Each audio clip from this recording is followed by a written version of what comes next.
18 gram என்பது 7.2 கிலோகிராம்ல எத்தனை சதவீதம் கேக்குறாங்க. நமக்கு ஃபர்ஸ்ட் 1 கிலோகிராம்னா 1000 கிராம் நல்லா தெரியும். இப்ப 7.2 கிலோகிராம்னா 72,000 போட்டுறாதீங்க, இங்க புள்ளியில இருக்கு, அதனால 7200 கிராம் தான் வரும். ஓகேங்களா? இப்ப 7200 கிராம் அப்படிங்கிறது நமக்கு 100% தெரியும். அதுலதான் 18 கிராம் எத்தனை பர்சன்டேஜ் கேக்குறாங்க. இப்ப அப்படியே குறைச்சிட்டே வரலாம், 2 0 கேன்சல் பண்ணிட்டீங்கன்னா இப்ப 72 கிராம் அப்படிங்கிறது 1%.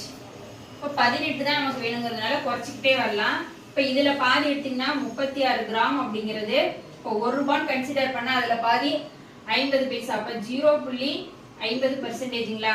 இப்ப அதுல பாதி எடுத்தீங்கன்னா 18 கிராம், அப்ப இதுல பாதி 0.25 சாரி 25%.